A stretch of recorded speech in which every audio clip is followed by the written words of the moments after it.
Hello. I hope that you can hear me. Um, let's see. I'm going to turn off the monitor so I don't hear my own echo. Okay. So now I have some ambient fire crackles in the background. I hope that's cool with everybody. I recorded it took my field recorder to a fire the other day, and recorded some fire sounds, and then I I took that and I've been running it through the modular, and that's sort of the background music that you just heard. So big props to the Morphogene, the module on the left, for doing that. Today's topic is Eurorack. So we're gonna get into all of that. But first, I would like to, good to see both Emma Cat 55 and T Wonku. Thanks for joining. This is gonna be a fun one, so feel free to participate in any way. If y'all would like, I will join Hangout. Just let me know that you're on the Hangout. My voice is gonna be on it, but I won't know that anyone's there unless you let me know in the chat. So if you're interested in having a discussion, or if you wanna contribute something verbally, I have the Discord set up to do that.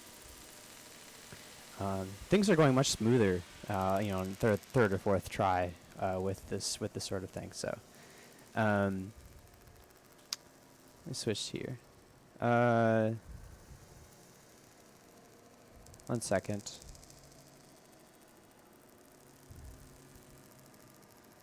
Oh.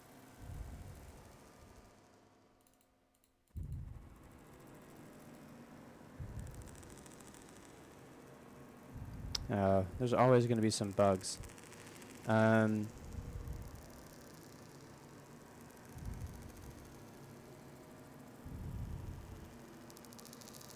Okay, so this one is video capture device 2. So I'm going to add that real quick as we get started. Okay. So now hopefully everyone can see me in big mode. You can see me up close a little bit better. Okay, now that that's, I wanted to talk briefly about some of the updates for Control AV. I recently set up a Calendly, and that is so that you don't have to go through me in order to schedule a stream. All you have to do is go to, I'm going to type it into the chat, calendly.com/Control AV. Thanks. I love my headphones. And if you go to this website, you can schedule a stream, and you can either choose a performance, a group stream, or a solo stream. And that is going to, depending on what you pick, it will just give you a different color on the Google Calendar. There's no real difference between any of them. It's just that it provides a nice color coding on the Google Calendar, and then you can add that Google Calendar to the calendar that you see, so you know when the stream is coming. You can add notifications, be like, hey, someone's streaming at this time. I don't want to miss that, so yeah, I get notifications. And it's integrated with Twitch, so that whenever you sign up to stream, that will be added to the Twitch Google Calendar extension, which I found out about a couple weeks ago. But I think I still have to manually add it to the schedule. And once you sign up, I will get your email that you want to use, or if you're new, I'll give you the email. And then from that email, I can send you stream the the stream code, so you can stream to the channel without having to change anything. And then we can have like a correspondence where he's like, oh, what's the title, what's the description, and I can set that up for you. And that way you don't have to log into the account. You can just stream directly to the channel, and everything's already taken care of for you. So it's designed so that it's easy as possible to make a community to a stream happen. And if there's any, if you have any notes on any of that, or if there's anything that you would rather change or anything you don't like about that, feel free to let me know. And or if you have a suggestion about how to streamline the sign up and rehearsal process. I don't have baked in like a rehearsal process yet, but that is definitely something that I want to provide for those who are very new to streaming, and say like, hey, let's schedule a time where we can just practice streaming for a minute, and then you'll be ready for the channel, or whatever works for people. I'm not sure if that's a need yet. I assumed it would, but maybe it's not. So we'll see. The next thing. I guess to say there's not a lot. We don't have a lot planned in the future. So if there's any ideas that you have, that you want, any kind of events that you want to have, any live streams that you want to do, any collaborations that you want to have, and let's try to get those scheduled and set some dates. Whether that's like this month, or it's next month, or it's like 6 months in the future, right? It's good to have some goals, and it's good to have some direction. And so if you have any ideas on where you want to go, and what you want to do with this channel, or in any of those things, feel free to post in the Discord, or post in the chat right now. Oh, I also have the chatbot running, so there's a few commands available. I have the chatbot running, which lets you submit a few different commands. Not all the title ones. I don't have it hooked up to title right now, just because I'm going to show the Eurorack and title stuff. But I'm trying to make the custom script that has all the things that you would want. All right, so that's sort of the housekeeping for today. Let's see. So I guess I want to start with, what the fuck is Eurorack, right? And when you think of Eurorack, you think like music, like synthesizers. But Eurorack is sort of like a standard of measurement. It's you think about like the metric system, right? There's just like in the metric system, there's like meters and centimeters and millimeters, right? And the different units of measurement. But for Eurorack, we have a unit of measurement called HP, which stands for horizontal pitch, which is a really strange way to describe it. I think it was developed somewhere in Europe, so I don't. The reason why they called it that is beyond me. But one horizontal pitch unit is a unit of length to say how wide a particular module is, and the module it can be anything, right? So just like a piece of hardware that's this wide, and the height is measured in, I think, U, like capital U.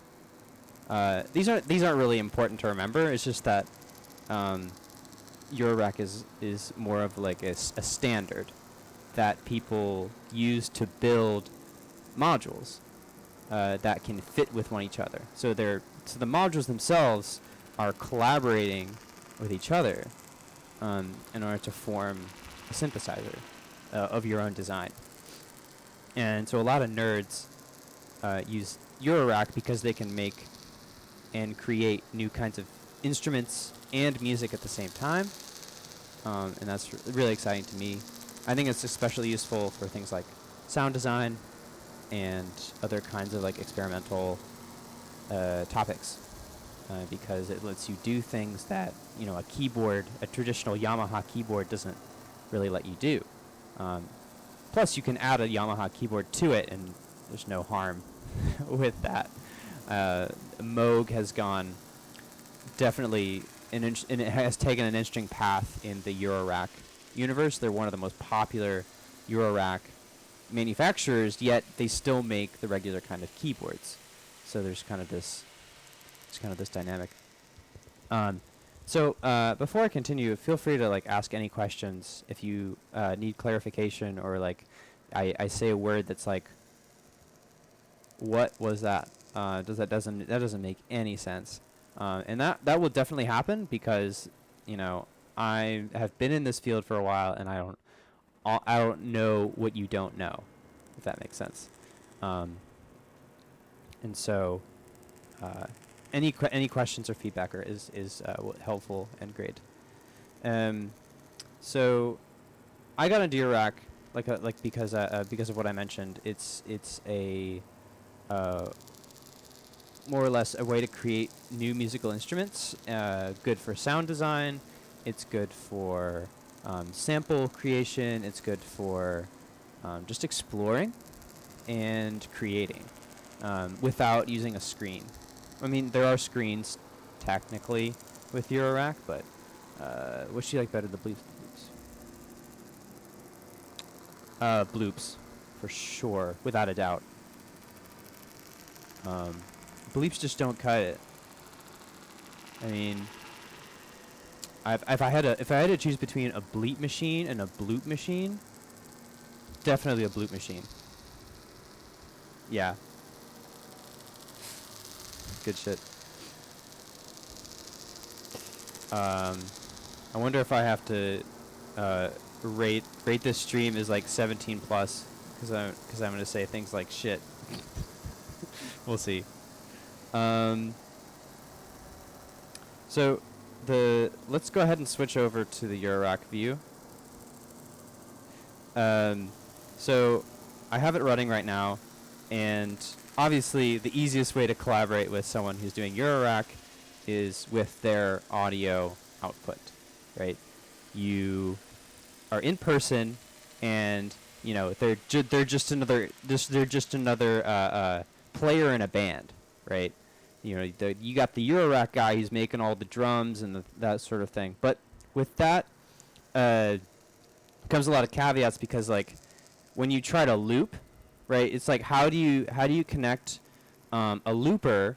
Let's say you're like a guitarist and you're like playing loops all the time, and how do you get your looper to sync with this looper? And it's an interesting process, because basically someone has to be the main clock, and then someone has to be sort of the receiving clock, where there's a central clock somewhere, and that clock has to send out, right, the start and stop times for the loop. Usually people do that with MIDI. Usually the solution to that, but you can do it with other things too, just to keep your options open. Yeah, creature creator. It is a little complicated. I have a few modules going on, and with the wires it looks way more complicated, but I'm not using most of what's here at any given moment. I'm only using very minimal amounts to just to do what I need, right? So this is like a fully functional like synthesizer, and these are all modules that do have different functions.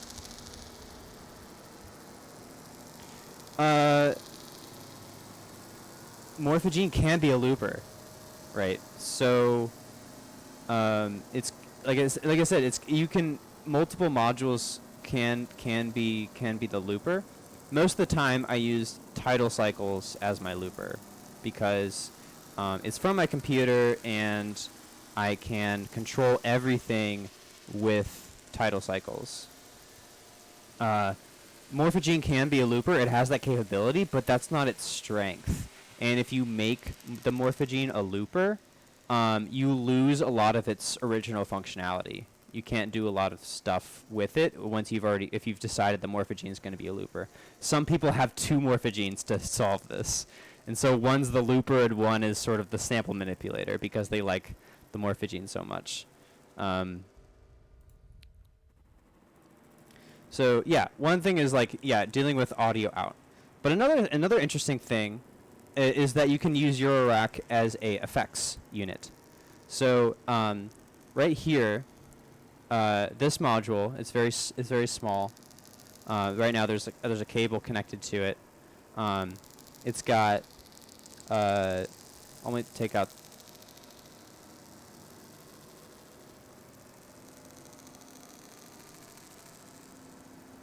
So the AA1 has input and output for audio.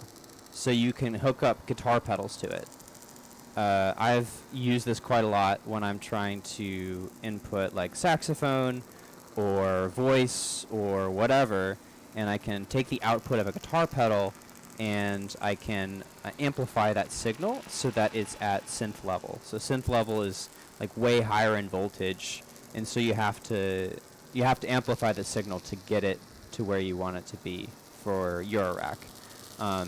A lot of Eurorack modules require you to have a much higher like signal. And so yeah, what that module lets you do is it lets you do input and output for guitar pedals. So in this instance, I could, take my synthesizer and then run it through this, and then get a guitar a stereo output that I could then put into a guitar pedal, which could then go into an amp, right? So it could just sort of act like another effects chain in like some guitarists, or in my case saxophonists, effects line, right? So it'd be great for shoegaze. So if you're really into shoegaze, you should consider Eurorack, because you could really you wouldn't be, but then again, you wouldn't be staring at your shoes, so be like table gaze. I don't know. We'll see. The other input output module that I can think of, and I'll get to later, is that this is the ES8, which I'm pointing to right now. It's just input and outputs, right? So it has 4 inputs here, and it has 8 outputs here. And basically, this just connects to my computer. It's just input and output form. So if I have audio channels running from my computer or running to my computer, I can go either way. Wire watcher, that's good. You should coin that before it gets taken. A lot of this is just, it's just inputs and outputs. So if you look at the Moog patch bay here, we have one side which is in, and then the other side which is out. Maybe I'll zoom in real quick. So you can see that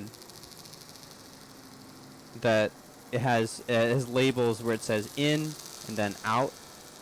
So basically all of these ports that you can see here, they're either in ports or out ports.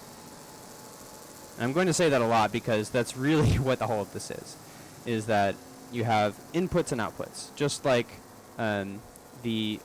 like a audio interface like you see here. So in the audio interface, you have 4 inputs, so that I'm currently using my microphone on. Here's one.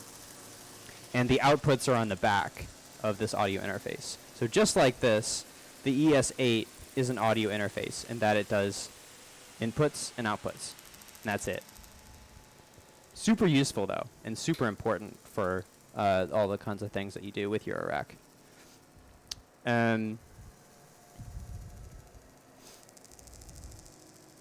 So I talked a little bit about guitar pedals. But this, just to go off of that tangent, this module right here, the Mimeophone that I have, oh yeah, this didn't fit. It was too big. I couldn't screw this one in. As you can see, it it just kind of hangs out. It's really janky. I didn't really think it through, and so the module is like too wide, and it doesn't fit all the way into this particular case. Oh well, that's the way it's gonna be.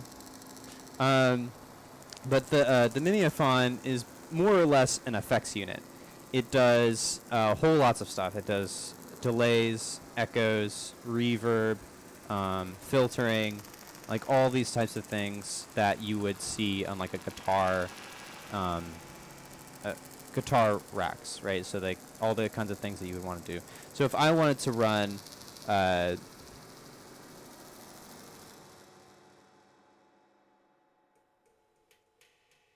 So if I wanted to run my voice through this rack, do that pretty simple. I do want to monitor this real quick. That's what. And I just repeats, the repeats, delays, reverb, reverb, the filtering,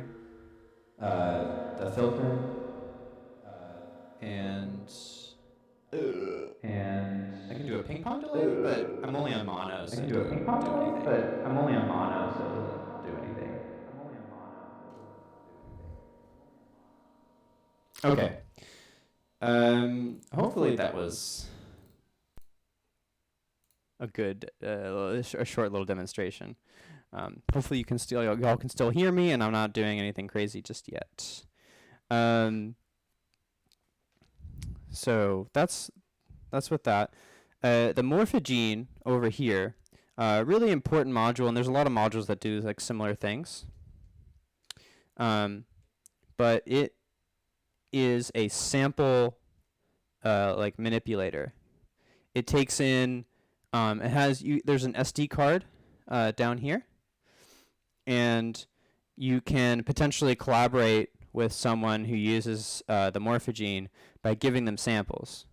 Right, so you record samples and you put it on like an SD card, micro SD card, and then you just load it up,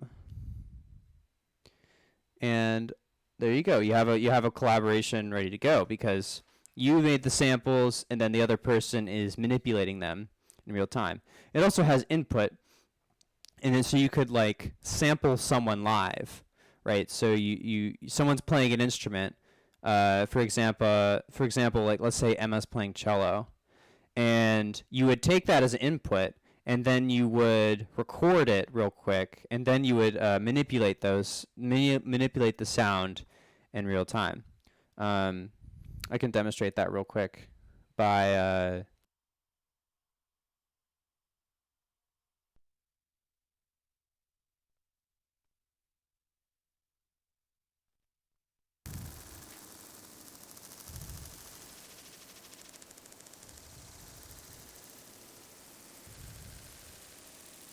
okay.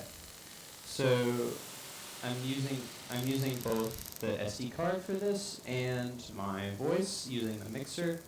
But if I wanted to record my voice like so, I'd hit record, right, and just wait a few seconds, say a few words, and then I'd move to that. Seconds, say a few words.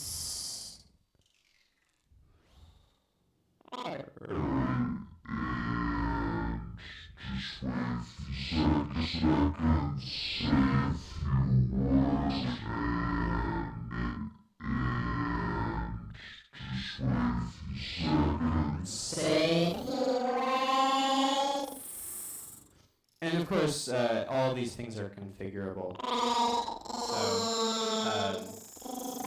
So, imagine any sort of instrument doing this sort of thing, and you could, record. You could have the live, and then you could mix it with this you could mix the live instrument with this like manipulation in real time. And the morphogene is pretty much the whole reason I got into Eurorack, because I don't see this too much in software, where it's really easy to record someone and then play them back.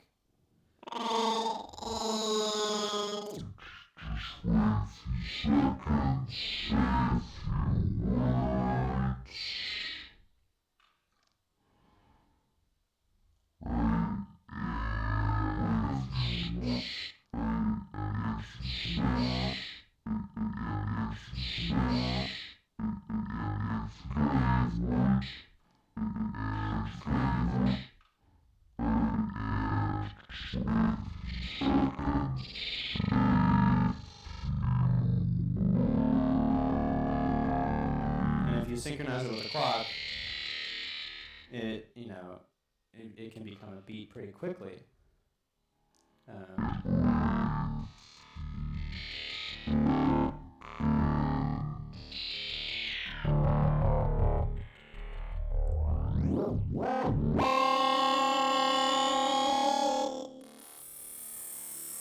And obviously I'm controlling the tempo over here just by tapping tempo. So if I want it really slow,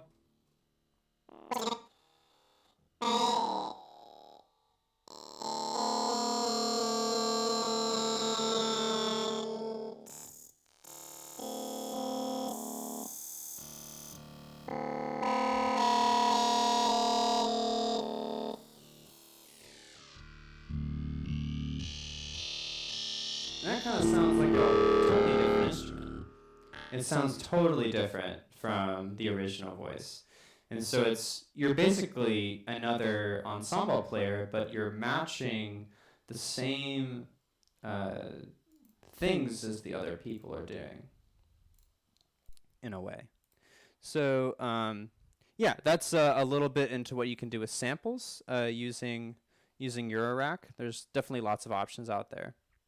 And you can, and that was already a good demonstration of how some of the modules can interact with each other, because one was the clock, and then another was sort of the receiver of that clock information.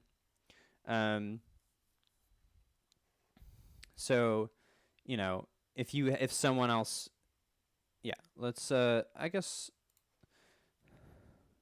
trying to think of how else to collaborate with someone in using the morphogene.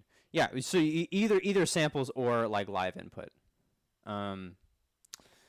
So the next thing I wanted to mention was MIDI. So if you can see here, I have a Moog Mother 32 and a MIDI keyboard. And the MIDI keyboard, this MIDI controller has a MIDI in and out. So when I play a note, it receives the MIDI information, turns that into a note, and then sends that to the output. So I'll go ahead and demonstrate that real quick. If I connect the output of the synthesizer to the computer, you'll be able to hear it. And I'm going to go ahead and monitor that so I can hear it myself.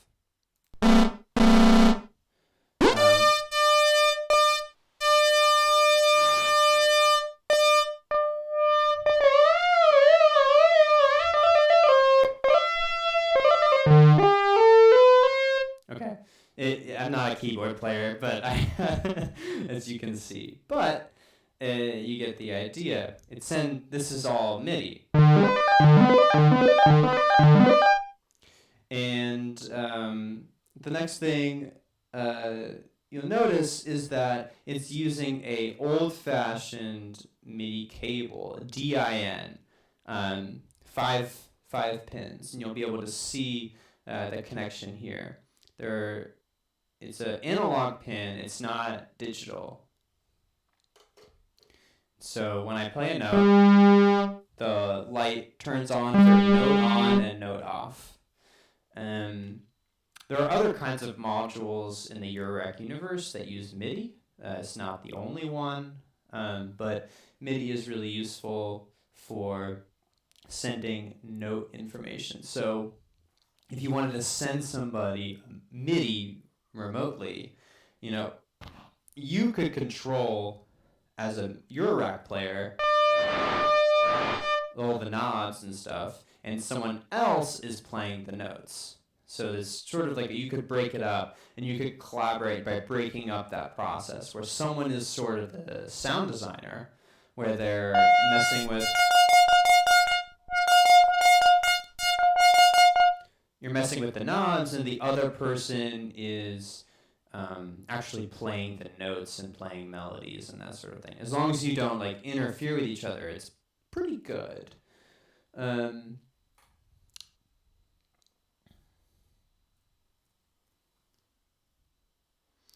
you know, MIDI is at the end of the day just messages. So you could create, you remotely could create a MIDI file and then send that to someone who has a synthesizer, and they would play the MIDI file live.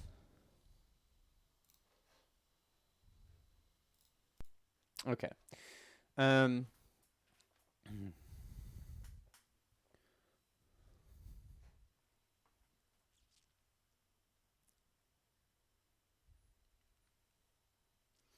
next thing I wanted to sort of mention is that this computer input output, right? This is it's called the ES8, noted by the ZZZ is the logo for Expert Sleepers. They make this audio interface, and what makes this interface different from any other audio interface is that it's DC coupled. And what does that mean? It doesn't mean anything other than the fact that you can send it raw voltages from and to your computer. So you can send signals, like just raw, like a signal. Like think of like an earthquake, right? So when you hear when a seismograph reads an earthquake, it writes a signal down on paper. Think of that as a good analogy for what's happening with control voltage. You're controlling something over time as it goes. So let's say you want to write a signal that flips from 1 to 0, you know, every second. So it's 1 0 1 0 1 0 1 0. That's a signal, right? Something that switches on and off periodically. It looks like kind of like blocks. And you could, using a traditional audio interface, you wouldn't be able to export that signal, like a raw signal, from your computer to something like this. But because this is DC coupled, you could send control voltage, like just the voltage itself, like it's a circuit, to your whole system here. So another way to collaborate with someone who does Eurorack is, let's say you do electronics and you want to send someone a raw signal, and that signal is controlling the music. It's a little bit more abstract than these other examples. So maybe it would be more apt to show, maybe to give the example of a phone. So your phone has an accelerometer in it. When you move it around, it records that information. So you could potentially use your phone as a controller, right? You could move your phone around, and that data of your phone moving around could be converted to a signal, and that signal goes into the system. So you're basically controlling a synthesizer with your phone. And this is all very like electrical engineering stuff. So if you're lost, please tell me, because I got a degree in electrical engineering, and if there's any terms that you or that's kind of like lost on you, that's probably because I haven't talked to too many people about this sort of thing.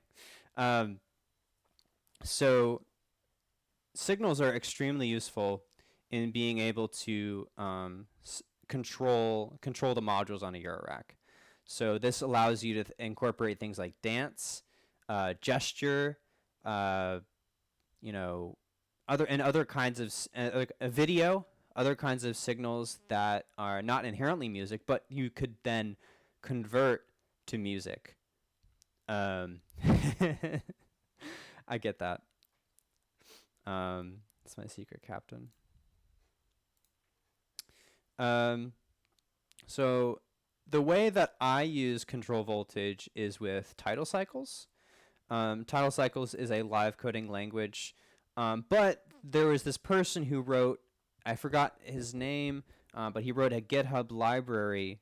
He wrote not GitHub library. He wrote a quick library that lets you send control voltage from Tidal to your Eurorack.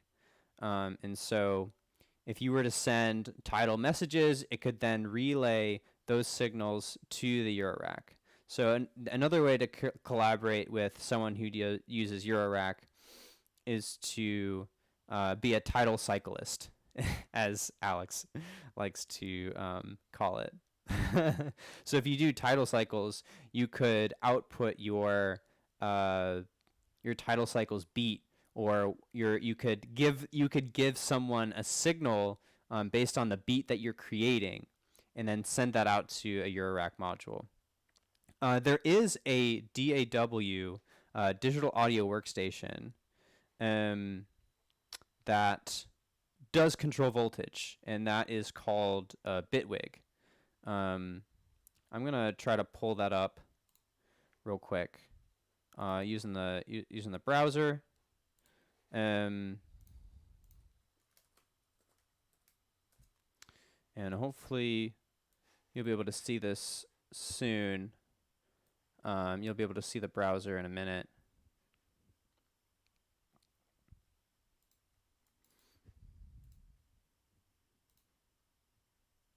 Okay, hopefully you can see the browser now, but Bitwig is different than other digital audio workstations in that a lot of Eurorack people use it because it allows you to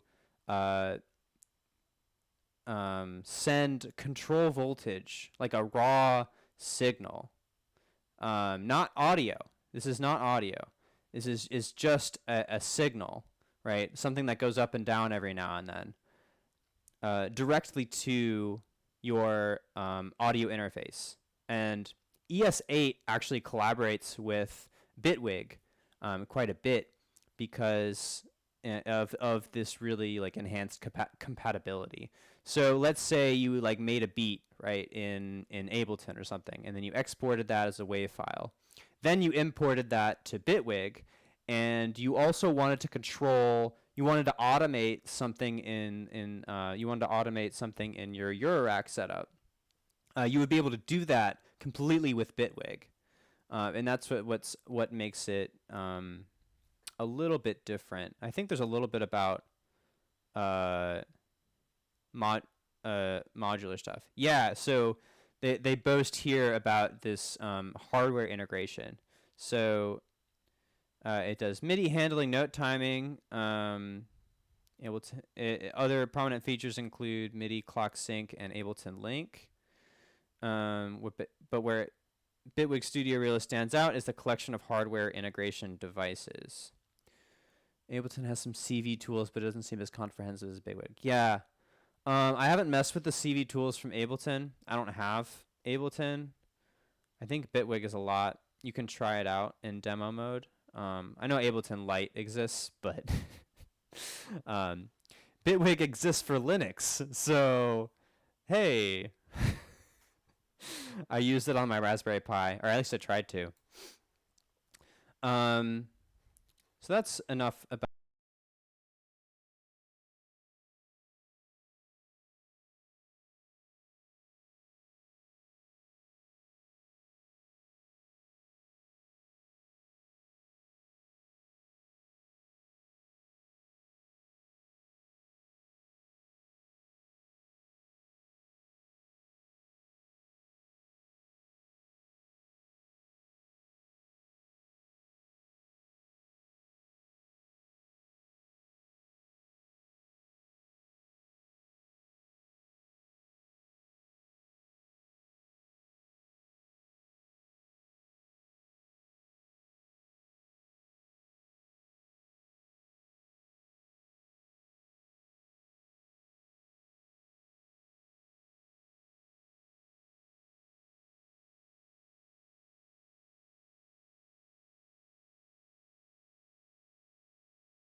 Let's take a look here.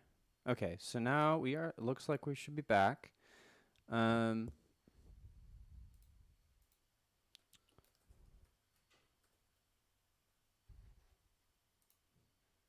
okay, so please send a message if you're still here, and you got through the OBS just does absolutely crashing on my computer. Um,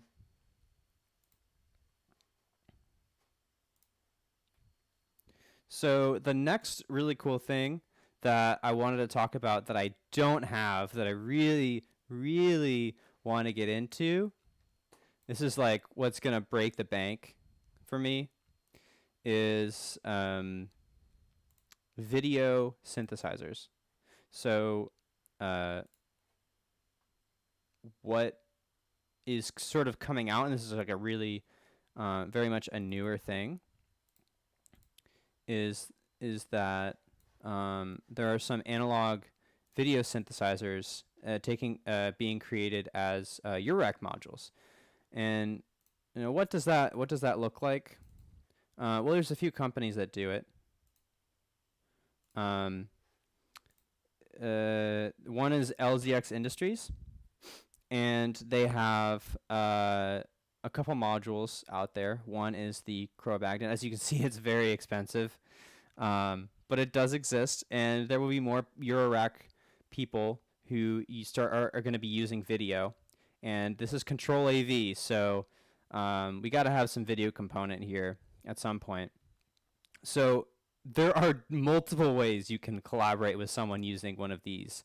As you can see, it's got a laser projector input and output. It's got RGB. It's got X and Y. It's got motion. It's got all sorts of things. It's got like analog video ins and outs. Very interesting stuff. And they've got something that's not specifically Eurorack, but it's like a media player built for like video art, stage production, video walls, signage, and other applications. Really cool stuff. I kind of want one. It's got HDMI, composite video, and analog audio output. Super cool stuff. The other video modular synthesizer for in Eurorack is one built by Erogenous Tones. And they've got a module called Structure, which basically does something very similar, where, hold on.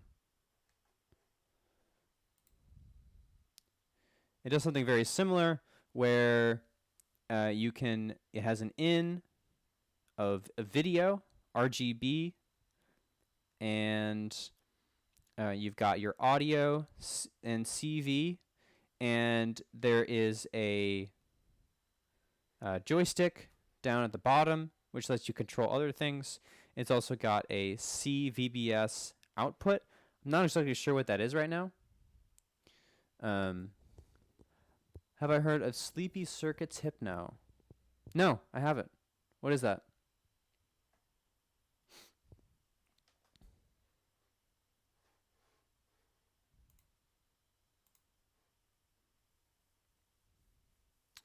I guess the delay is pretty long. Still, got to work on that one. But it does have a really cool display here, and then you can control different parts of the display. And it's got USB, which I'm not really sure what this USB port does. It's like a starter tier video synth in Eurorack. Oh. Okay. I hadn't heard of that. But basically, Eurorack is the new kid on the block when it comes to using electronics for audiovisual stuff. So you don't have to particularly use your computer. A lot of people are coming out with new different kinds of things where you use knobs instead of like having to type and use like these like ridiculous softwares and having to upgrade your computer every couple years, and it's just sort of these things last so long. Um, and there's a million ways to collaborate with people who use these things. Oh, maybe I have run across this before, but it's been a while. Yeah, this is really cool. As you can see, um, it can take video input and then it behaves like an effects unit, right? So you can generate video, or you can add things to an existing video.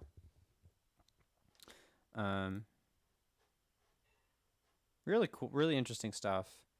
The other the other thing I wrote down, but I'm probably not going to go over, is VCV Rack. It's not really important for collaborations because you kind of have to already be into Eurorack to be interested in VCV Rack, because it's just kind of like a software that you use as Eurorack, so not really important. Another thing that I've done with my friend Rick, who's a drummer, is working with contact mics. And a contact mic, so they're really cheap on Amazon. Like, holy shit. I didn't realize this beforehand, but you can get a couple of them for like $10. But what we did was we took some contact mics and attached them to buckets. And I wish I had a picture of this, but he has a bunch of buckets now, and he currently has the contact mics attached to his sample pad. So when he hits a sample, or when he hits the bucket, it triggers a sample. But you can configure that with Eurorack in a way that's really interesting. So there's a few artists that I can think of that do this sort of thing. One is Merlin. I forgot how to spell his last name.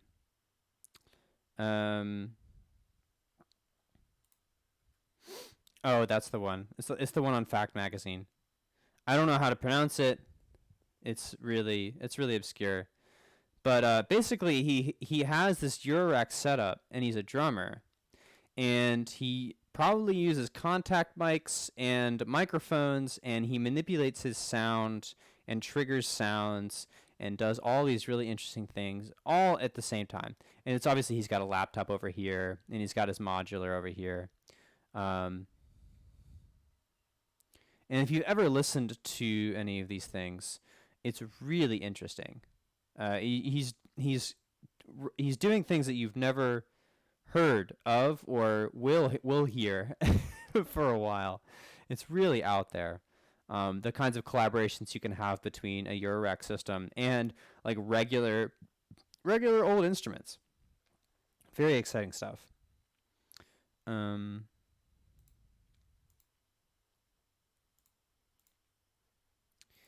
so hopefully you can hear this. And I hope that, yeah. I might have to cut it off in a bit.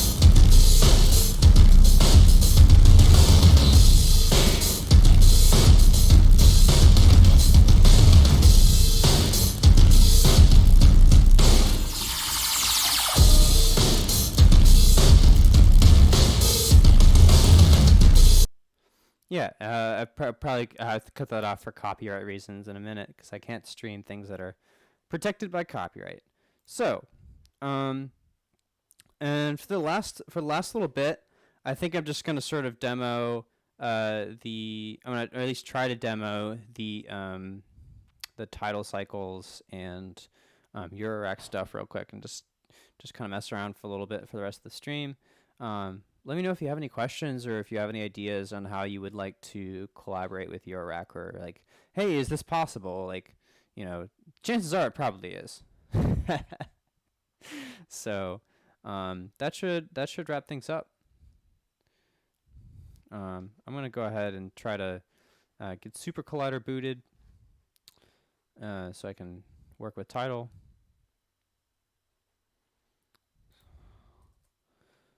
Super Collider can be so annoying sometimes. It's like so picky, and then it's like, I'm not gonna tell you what's wrong, but I'm not gonna work.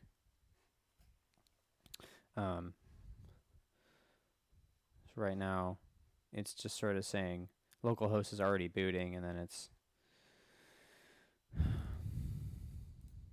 doing some weird stuff. I wish I could just... Oh, that's the wrong one.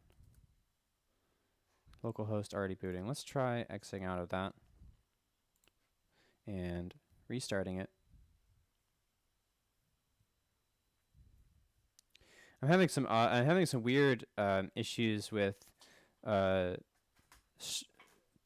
streaming my audio setup from the Eurorack to Twitch, and then also booting Super Collider at the same time. I'm not sure if I should do one first or not.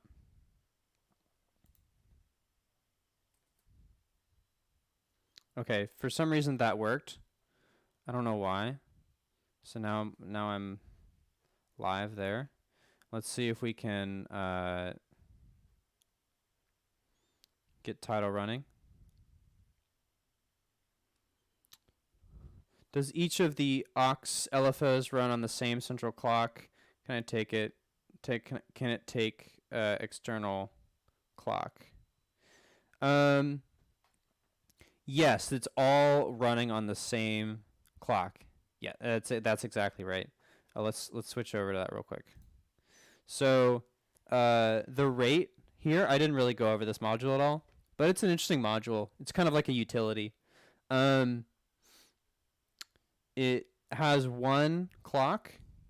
So if I have it on the slowest, you can see everything's moving really slow. Like everything's moving really slow. But they're sort of like out of sync with each other, so that, you know, when I move it up, you can see they're all moving at different rates, but they're going to they all kind of respond to this central CV trigger.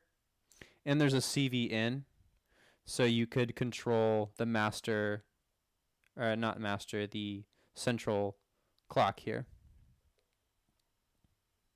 And you could, yeah. So you have something that's really fast on the top, and then the slowest one is at the bottom. But they're all controlled by a single knob. So really straightforward if you want to make like ambient kind of music, because the things are happening at different rates. And now let's try to get Tidal working.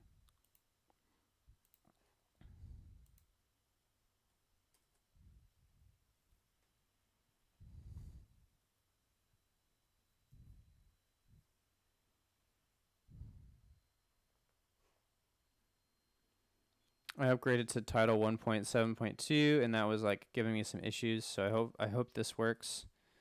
If it doesn't, I might have to call it a night, because troubleshooting Super Collider is uh-oh. Super Collider is giving me some issues. It says hopefully you can see this. It's kind of at the bottom here. It says localhost disconnected shared memory interface. What if I try rebooting Tidal? Maybe I'll be able to get something now.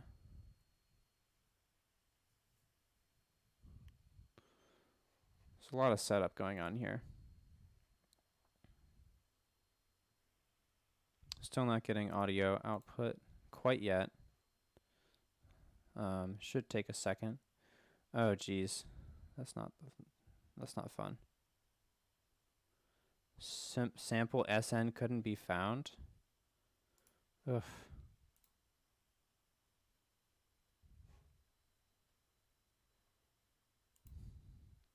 All right. Let's give this another shot. Oh boy.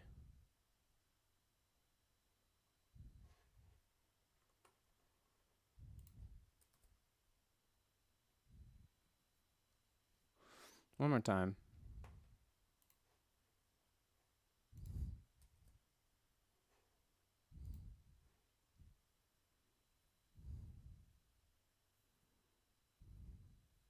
when there's so many moving parts, there's a lot of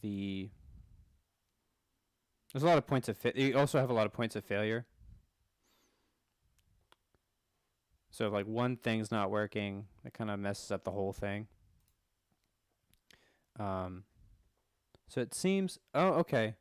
So it's kind of hard to see, but now title is output from these LEDs light up because there's output coming from title. And I did want to show title voltage real quick because it's an interesting set of code for those who are interested. I'm only going to show it briefly. Don't worry. I'm going to switch over to looking at Atom. So hopefully you can see that. Over on this end, we've got this is the title code that you have to run in order to run the voltage. So I run this, and I will be able to send raw voltage through my audio interface. And so the examples that I have,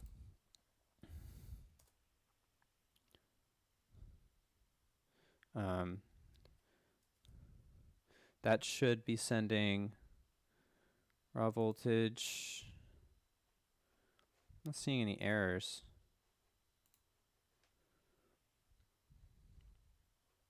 Usually I have to specify. Oh, I might have specified the wrong number of outputs on Super Collider. So, although I did, it says it can't find voltage. But I did run this.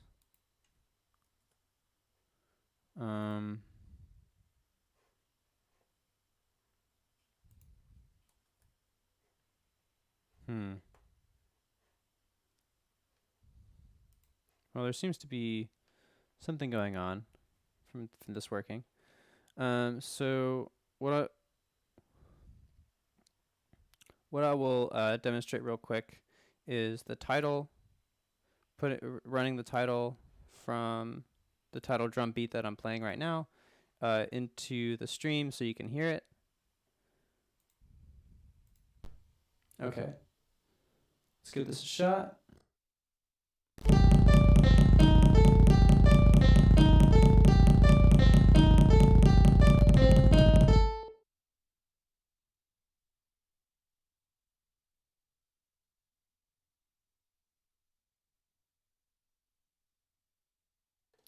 Hopefully you can hear me now.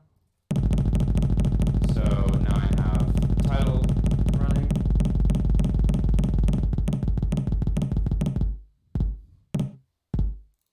Okay, so now you can see that I'm running title cycles, and it's running through the Eurorack and back again.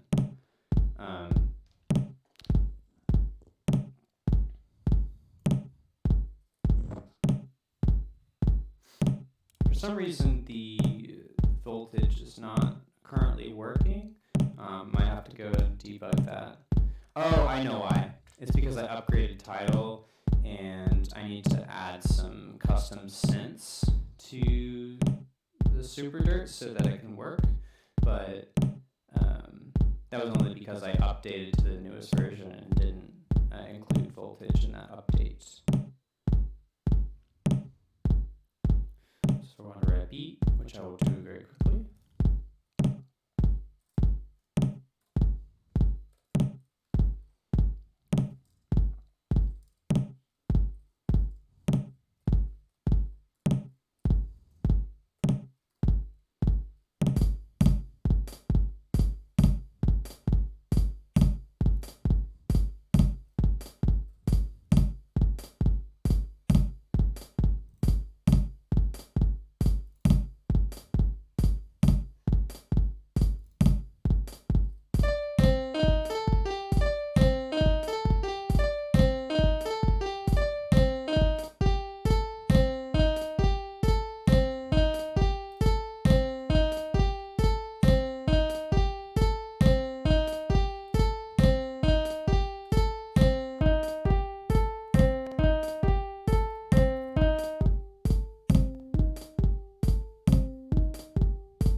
let's kick this up a notch.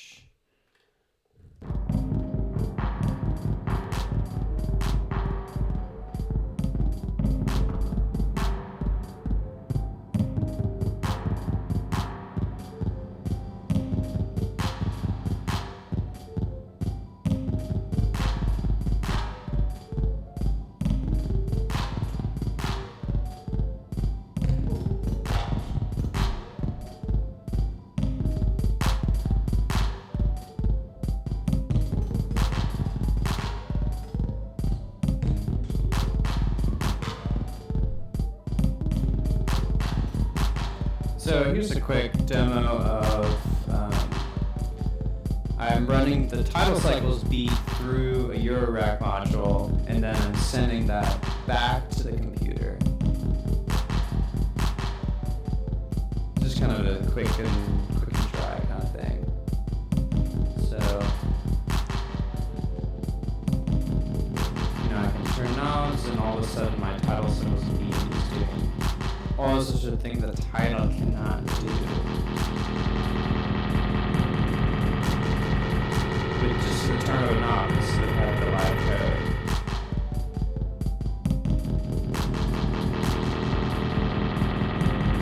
Really fun stuff. Okay. So that about concludes it for the evening. I hope everyone had a good time. And we'll see y'all next week.